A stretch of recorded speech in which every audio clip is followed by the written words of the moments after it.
Ridiculous. Absolutely ridiculous. Hey guys, I'm Jim from Carolina Outdoor Magazine TV. You know, throughout the filming of our TV show segments and videos and different things throughout the year, everything goes wrong. It's not as easy to be an outdoor producer as you might think. You know, you start off with something and you practice it and you have it in your mind what you're going to do, and you figure, okay, it's time for a take.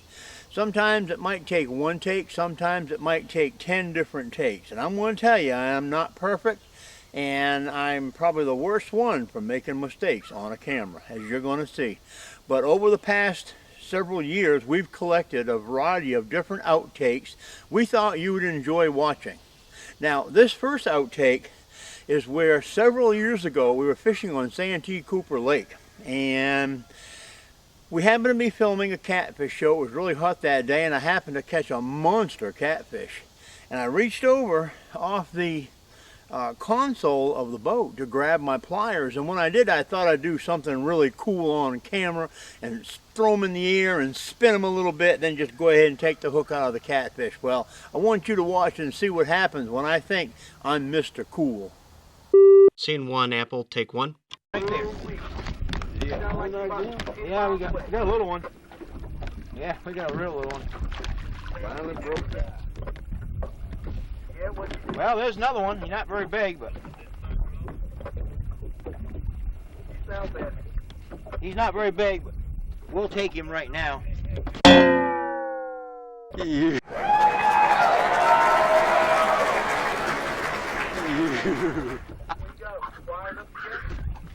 Alright guys, on this next clip right here, we went down to Clark's Hill in South Carolina and did us a striper fishing show down there with Alan Greer and Randall Burkhart from the Triad Bait Company. These guys are great to film with. There's always something comical going on. We've got several clips throughout this outtake of different clips that we've done with these guys. There's always some kind of comedy going on. We thought we'd share it with you. In this first piece right here, we decided we were going to do a closing for one of the shows we filmed. And I had Alan there, and I thought I had Randall's attention, but his attention span wasn't very long, as you'll see in this next clip. Come into this thing looking like it's all staged. That way you can get us doing, you know. You didn't like that background music? Alan, no, I didn't. I want to thank you for having us on the boat today. Folks, we're going to go ahead and get out of here. The bad weather's coming in again. Where are you going? You need to get back here. I'll just close it with him. Okay. He looks dumb enough. He don't need two of them. Cut. Take one. Oh boy. Okay. I think this is the hardest show you ever done.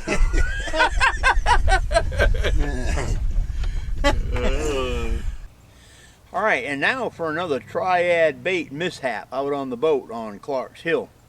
You know, we were going from place to place. We're trolling over here trying to catch stripers, and we'd pull up and we'd find fish over here and we'd troll over there.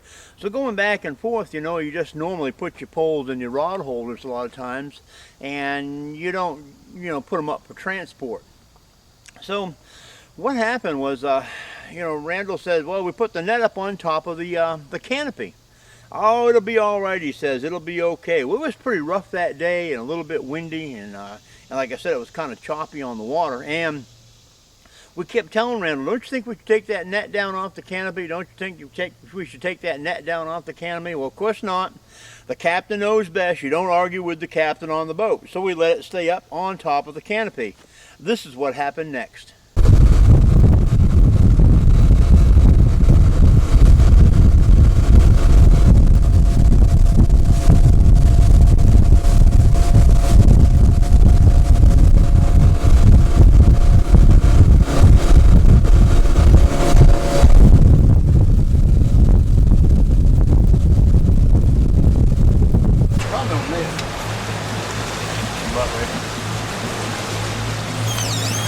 We got a technical problem here, folks.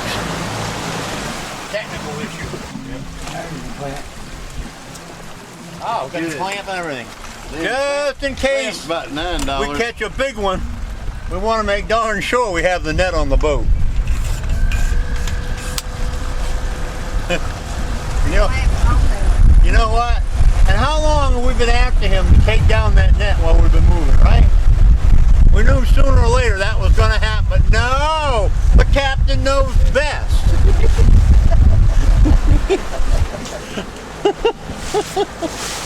We might leave the clamp in there. I don't know if he's gonna come out or not. Yeah, that clamp's tangled up worse than a catfish when you get him in the net. Oh, Lordy.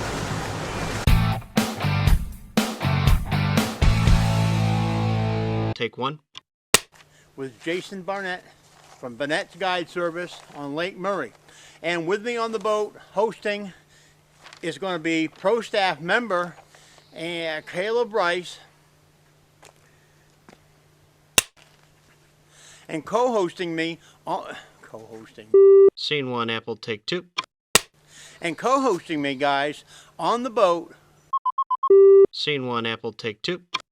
And fishing with me on the boat, guys, is going to be co-host and field staff member Caleb Rice from Table Rock Outdoors. So you're going to want to make sure you find out where this show is going to be. If you don't get our We'll take one. And fishing with me on the boat, folks, is going to be no one other than Caleb Rice, field staff member, and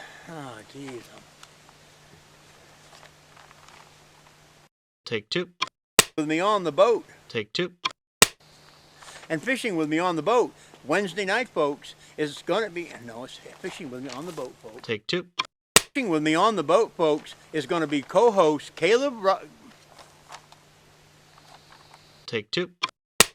and fishing with me on Take two. and fishing with me on Apple, take two. and fishing with me on the boat. Scene one, Apple, take two. And fishing with me on the boat, folks, is going to be co-host Caleb Rice, our field staff member, and also owner of Table Rock Outdoors. So you're going to want to make sure you tune in and check out this show. I guarantee it's going to be great. We're going to put some stripers in the boat. Don't forget it, Wednesday evening, we're going to do some live streaming on the boat with Jason Barnett from Barnett's Guide Service. So we'll catch you there.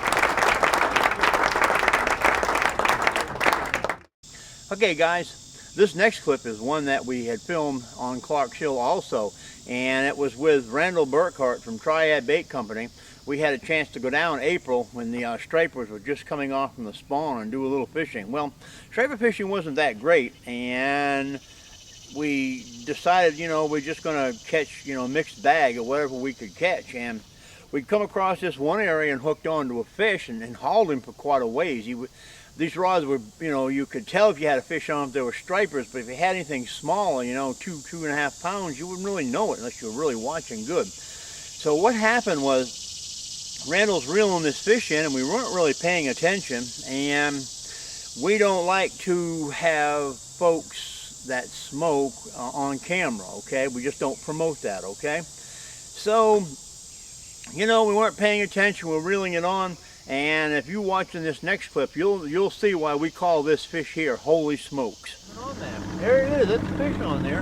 He just tried to dive. It ain't very big, but there is a fish on there.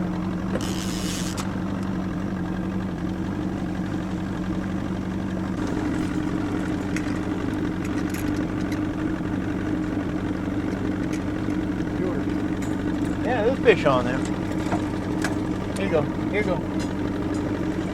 There's a fish on there. I don't know what he feels like he's a little heavy too. I don't know it. About 14 ounces. I can see him. He looks like a small striper or a hybrid. Holy smokes! Look at the size of that white perch. Holy smokes! Look at the size of that white perch. I was. I was. At least you can say you had fun this Look trip. at that.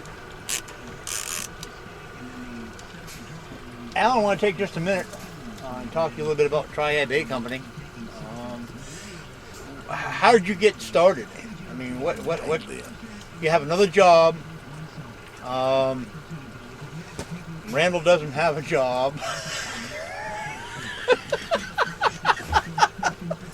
Okay, here we go. Are you on there to tape this? Huh? You want me to tape this now?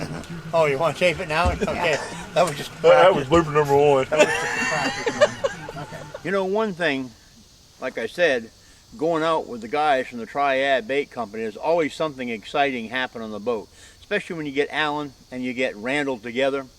You know, you're not only out there fishing, but you're out there for the camaraderie, and we have a blast when we go out there fishing with them. Well, we got Randall all fired up here one afternoon when we was out there striper fishing, and he decided to tell us this story that he had of a trip that he took up to Maine several years back. And he was talking about this eagle, and I thought it was kind of comical the way he was telling the story.